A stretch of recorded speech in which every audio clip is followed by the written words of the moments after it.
without further ado, guys, let's get into the top 50 Minecraft survival tips to help you out in your game. Tip number 50, guys, is going to be staircase mining. Now, as some of you may or may not know, digging straight down in Minecraft is never a good idea, and probably one of the safer ways to go about it is by doing something called staircase mining, where you leave a block after you've already mined a certain level so you can kind of jump back onto it after you've gone deep enough and you want to get out. What this ends up doing is it makes it a lot safer so you don't fall, and also makes it tremendously easier to escape once you're done mining in that particular cave. So in general, I always recommend you incorporate some kind of staircase mining depending on where you're going. Tip number 49 is a nice little trick that will save your life when using a water bucket. Now, in general, I recommend you carry a water bucket, and we're going to talk about all the things you can do that are useful with that a little bit later. But one certainly thing you can do if you're falling from a high up place is to save yourself by placing water at the right moment before you hit the ground. And the way you do this is spam your jump button and also spam your place button as you're falling. And just before you hit that last block, that water should be able to save you and you'll take no damage at all. Number 48 is going to be to isolate your ores when mining. For example, I'm going to show you right here what this could look like. If you stumble across some diamonds and they're maybe in a little bit of a rough spot, that could be dangerous if you lose them and you mine them in the wrong spot. The best way to do this is to cut out everything around it so the block is sort of just hovering, and then when you know it's safe, you go ahead and pick up that very valuable ore, because the last thing you'd want to have happen is to mine that ore and it ends up falling into a lava pit or somewhere where you just can't reach it. Number 47 is going to be using your swimming mechanic properly. Now, before I got back into Minecraft, the swimming mechanic was not a thing, and so when I got back into the game, this was all brand new to me. But when you hold shift while you're underwater, you go into a swimming animation and you go significantly faster than you would if you were just sort of like wading in the water. And so this is the best way to transport. You can cover some pretty nice ground doing this. If you come out of the water, you will leave your swimming animation, but it is the best way to swim hands down. Coming in at number 46 is going to be making coal blocks for better efficiency. Now, I recommend doing this in a couple circumstances. Either if you're going to be transporting a lot of coal from one area to another and you want to save space, it's good to make them into blocks. But also, if you just want to maybe burn a little bit more materials, then coal blocks are better to do it than just single individual ores. But either way, they're both very good. If you're doing some serious smelting, and I mean like absolutely serious, then probably make coal blocks, as the efficiency will count in that regard. But otherwise, you can do what you feel is necessary. Tip number 45 is going to be trading simple items to villagers to get emeralds. I don't ever recommend your primary source of emeralds being mining it, because you're just not going to find too many. If you trade simple items like some vegetables or whatever you have at your hand to get some emeralds to begin with, trade up with some other villagers,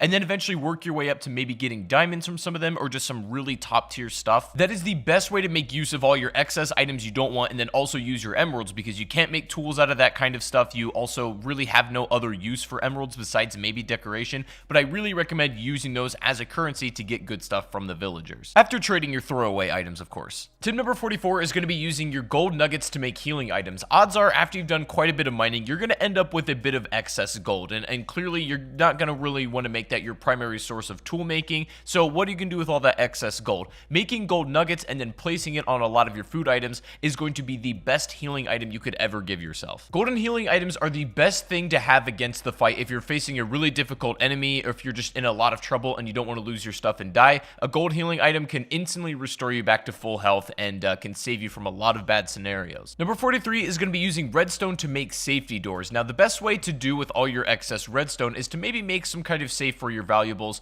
and then make it so only the door will open with an iron door using redstone. You can open it from wherever the trail leads, wherever you want the lever to be to get into that safe, but it's a good thing to hide all your valuables. Number 42, if you're ever exploring underwater and you come across one of these temples, odds are you're going to find some underwater zombies, and these guys can be a little bit tough, and some of them throw tridents, which travel really fast underwater and can just absolutely beam you. Now, and your problem is bows aren't super effective down here. However, you can still use them, but what you're going to notice is that your bow drops off significantly while it's in the water, but you can still damage if you compensate a little bit and just aim higher. I don't recommend you fight these things unless you absolutely have to, but that's the best way to go about it to keep them away at a distance, is to compensate with your bow a bit if you're stuck underwater. If you are going to be traveling underwater and swimming and exploring, then if you have armor and enchantments at this point, I recommend going for the ones that are specifically made for the water. For example, you can get an enchantment on your helmet that actually allows you to breathe for longer underwater. You can also get an enchantment on your boot that makes you be able to swim much faster while you're underwater, even if you're in that swimming animation, and it's great. I absolutely recommend it if you're going to be doing any kind of water exploring. Number 40 is kind of an organizational tip that I think will help you in the long run. I recommend when storing food, you have two different chests. You have one for cooked materials and things that are ready to be used,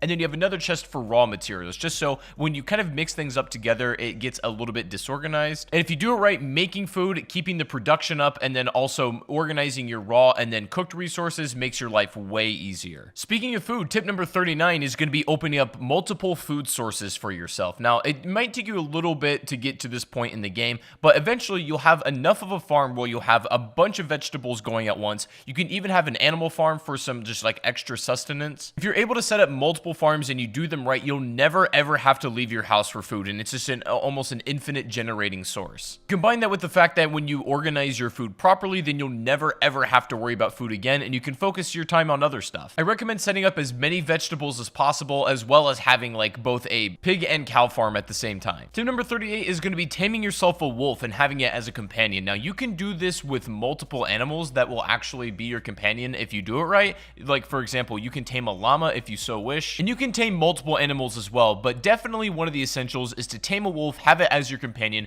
because it'll do so many great things for you. It'll follow you wherever you go. It'll fight for you if you start attacking something, and can be like a second hand in saving your life. Keep in mind, you cannot bring them to the Nether, unfortunately, so they're going to have to stay in this part of the realm, but you can leave them in your house if you like as well. And as a side note, I just think they're honestly pretty cool to keep around. Number 37 is remembering that you can use excess wood as fuel if you so need to. Now, I don't recommend this for most players because odds are if you're able to gather enough coal, you're never going to need to use this. But a lot of people forget they can burn in the oven using some excess wood they have, and they don't necessarily need to have coal on hand. You can also make charcoal if you need. However, I will say wood has much more utility than just burning it, so make sure you think twice about doing it and only do it if it's your last resource. Tip number 36 is going to be keeping a lava pit as sort of a garbage bin. Now, odds are when you've done enough of survival, you have a lot of excess material that you can just throw away, and there's not really a clear place to do away with it. You might accidentally keep picking it back up and just getting in the way. It's getting annoying, so keep a lava pit somewhere safe. Obviously not by any wood, as it'll catch on fire, but if you keep it around some stone, you can just use this as a trash can to throw all your excess materials away. Tip number 35 is going to be keeping your nether portal safe. Now, it doesn't really matter too much where you put it in like the regular earth realm on Minecraft. Like, you can keep it in your house, you can put it on a hill, whatever you want. What's important is protecting it on the other side when you get to the nether, because what happens is it's going to spawn essentially anywhere in the nether at all. And if as soon as you come out of the nether, you're in danger from like a ghast or something, or there's a lot of enemies around you, it's just in an unsafe place, what I recommend you do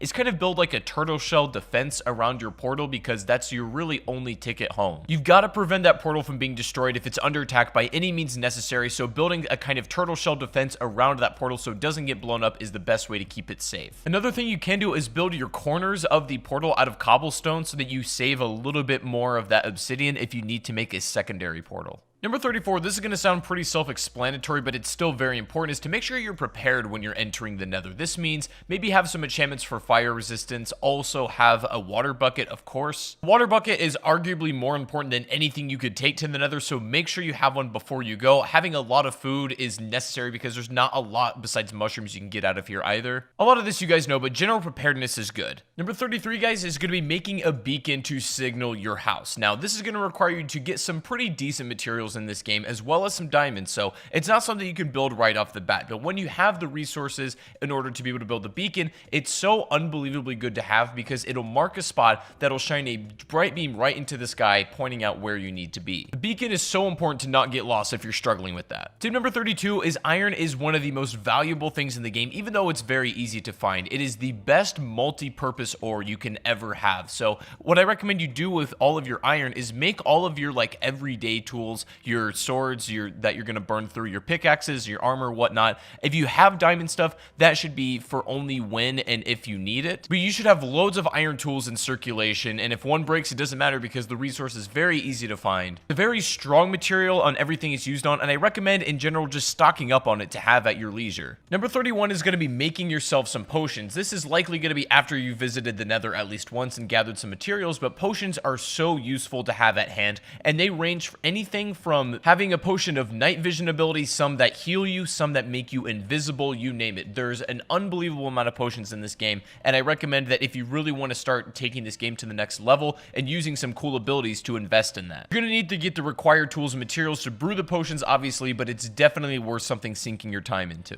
Tip number 30 is going to be looting desert temples if you're ready and you know what you're doing. Now, this is basically like a big noob trap here. If you don't know what these are all about, it'll present to you a chest at the bottom of the temple that looks very easy to get, but as some of you experienced Minecraft players, you'll know that this is a trap and you'll end up dying. The whole temple will essentially explode if you kind of fall into the trap, but clever players know a way around this and you can actually get the loot out of it. Some of the loot you can find are things like saddles, you can find horse armor, some really rare and interesting items can be taken from these desert temples, but they obviously do come with a risk if you're going to be approaching them. And that leads nicely also into tip 29, which is going to be raiding woodland mansions also if you know what you're doing and if you're ready. The thing is, these woodland mansions are a little bit hard to raid and kind of come away with it alive, but if you're able to do so, most likely you're going to come away with a totem of undying, and essentially this is an item that if you're holding it in your hand and you take a death, it will instantly revive you. Minecraft right now, this is really the only way to cheat death like that, and it's probably the best item in the entire game. Again, looting a desert temple or trying to raid a woodland mansion both come with their risk, but they certainly have great rewards if you're able to do them correctly. Number 28 is going to be crouch walking backwards when fighting spiders, as it's going to make them a lot harder for them to hit you. This works best on spiders, of course. All enemy types aren't going to have a hard time if you're crouch walking backwards, but if you're specifically fighting a bunch of these, then this might not be a bad thing to do. Tip number 27, we talked about the benefits a little bit, but I'm going to go into more detail here. Carrying a water bucket for literally doing anything is a must-have, especially when mining.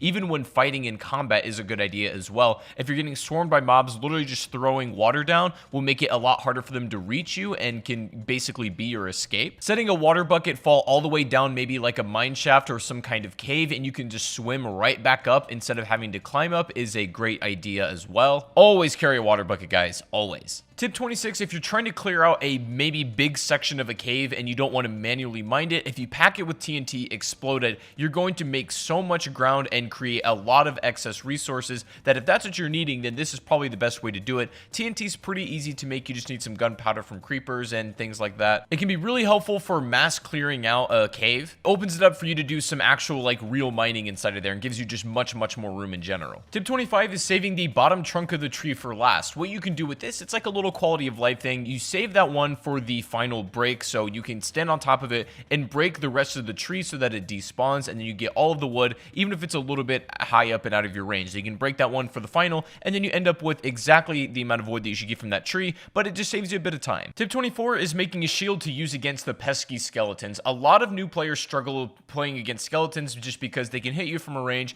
and it's a little bit hard to take these guys down, especially when there's a lot. But when you have a shield, you're able to hold this thing out in front of you as protection. You can hold it in your other hand if you like and have the sword in the other hand that's not being used, and you can take these things down with ease. Now, the shield is just a good tool to have in general. I think one of the most useful pieces of equipment you can make for yourself, but it's especially good against skeletons and pretty much all of the other mob enemy types. In my opinion, a shield is just as crucial as having, like, say, a sword or, say, having a pickaxe. They don't take too much to put together. They last quite a long time as well, so they're all around amazing. Tip 23 is going to be sprint jumping. Now, this is a pretty easy one to get a hold of. This is just jumping while you're holding your sprint key. It's the easiest way and fastest way to get around as well. Faster than sprinting. It does take up a lot of your hunger, but it is by far the most efficient way to get around. Now, if you have it as a setting, I recommend you turn it off because it's just easier to manually control aside from it making you auto jump, but it's the best way to get around and there's nothing really to it. Number 22 is to go ahead and make an anvil. Now, these are great for repairing all of your tools that maybe are low in durability and are close to breaking. All you need is the tool itself, maybe a resource, and then some XP in order to create this. Highly recommend you use this to maintain your valuable tools. This means like a diamond sword, a diamond pickaxe, and even armor. Anything you don't want breaking, an anvil will make sure that happens. Tip number 21 is it's going to be best to fish while it's raining. This will give you the best odds at getting a lot of fish.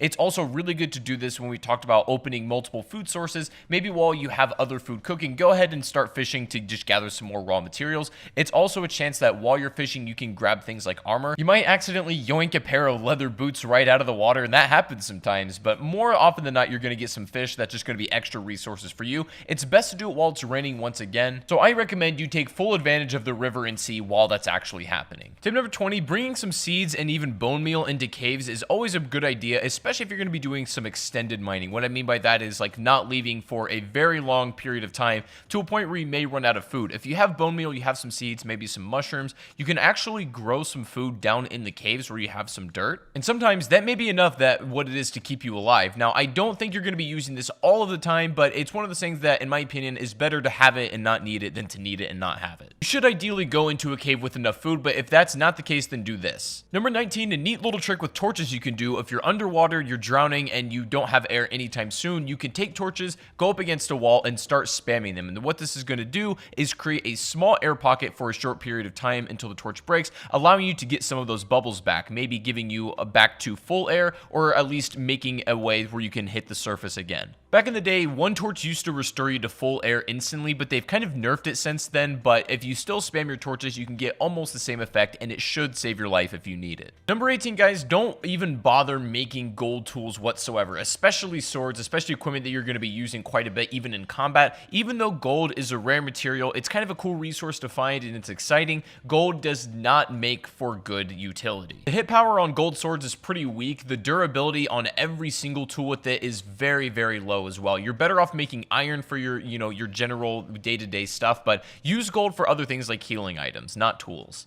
Number 17, guys, is going to be placing torches on the ground to help prevent mob spawns better. Now, when you're lighting up a cave, the way mob spawn is just basically from the darkness. And so if you're able to light up the cave enough, that will prevent any mobs from spawning. However, the best way to do this, the most efficient way, is to have them on the ground where it carries the most light. You definitely can put them on the walls, and especially in really dark corners. Do what you got to do, but having them on the ground, lighting up a really nice pathway, is the best way to keep your cave safe. Speaking of mobs, number 16 is mobs cannot spawn on half slabs. This is just some useful information to know. They can essentially spawn anywhere except this, so use that information how you like. If you want to kind of maybe line something with safety on half slabs to prevent mobs from spawning, go ahead and do that, and I recommend it. Not something that's super practical, but it's definitely good information just to keep in the back of your mind if you ever need it. Tip number 15, when getting familiar with the different enchantments, there's one in particular you might like, which is called Silk Touch, and this allows you to mine an exact block without breaking it. So for example, you could take a Silk Touch pickaxe and then mine a piece of glass without breaking it down, because otherwise if you just use a regular tool, the glass would shatter. But you can use Silk Touch to actually mine the block itself,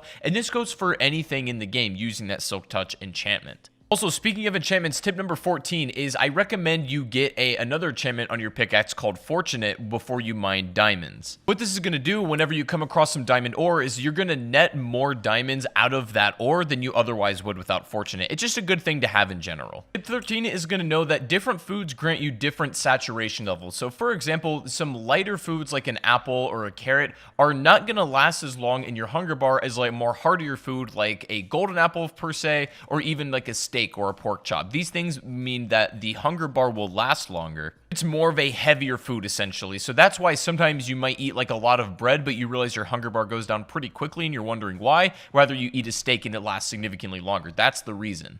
Tip number 12, if you're going to be growing sugarcane, which I recommend you do because it's a great resource, is to grow on sand. People claim that this is the best way and the fastest way to grow sugarcane, and the reason you want the resource is because sugar is not only an important ingredient in making cakes, but it's also really good for trading with villagers, as oftentimes that's what they want. Having a block of sand in contact with water, maybe near your house or by your farms, is probably the easiest way to go about it. Number 11 is keeping your hotbar organized. This is important, and there's no really right way to do it. You do whatever feels comfortable to you, but for me, I like to keep my sword in my first slot, either my pickaxe or my bow in my second, and then my shield in my third, torch in my fourth, water bucket in my fifth, and then my food in my sixth, and just whatever miscellaneous stuff you might have. But you can organize it however you like and whatever you're comfortable with, but make sure that you can get to anything you need in a moment's notice. Number 10, if you're struggling with Endermen, a really good thing to do is just put that water bucket in front of you. Endermen normally calm down if they're submerged in water, but if one is just being pesky and you're having trouble fighting them off, instead of getting close enough to use your sword and then you kind of put yourself in danger,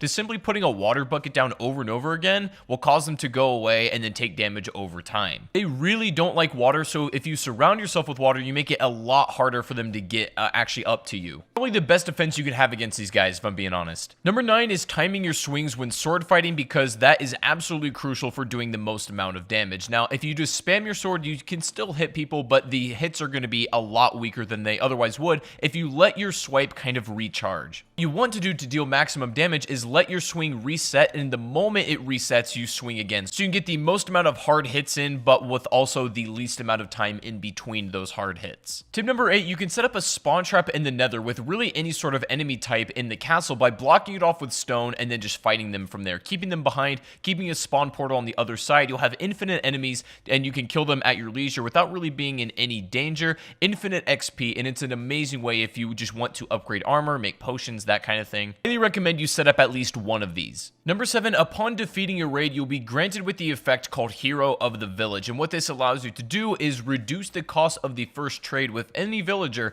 by 30%, and it's something that's really going to be extremely useful. If you're trading something valuable, maybe in order to get diamonds, it's great for that. If you beat a raid, take advantage of this effect as much as you possibly can. Tip number 6 is keeping your ender eyes or anything extremely valuable in an ender chest. You can hide it somewhere in the world where it's basically no chance of being destroyed. Put the other side in maybe like your safe house, and the thing is, between these two chests there's a connection, so you can pull any items that are in that ender chest from either side, and this is the best way to keep ender eyes just in case one chest gets destroyed. You don't lose all of that progress. You won't have these right off the bat, but definitely invest in some ender chests when you can. Tip number 5, make sure you use your crouch walk when you're crawling through tight spaces, or if maybe you're high up on an elevation with a chasm underneath you. When you're crouch walking, you have zero chance when you're holding that crouch to fall off that side. Even if you kind of back up into it, you let go of that crouch, if you're still in that position, you won't fall. If you move any more farther than that without crouching, then you will fall down that chasm, but this is the best way to be safe and really not fall off any places that you shouldn't. Number 4, if you're going to be traveling by boat, make sure when you leave it, you go ahead and hit it a couple times to break it and take it with you.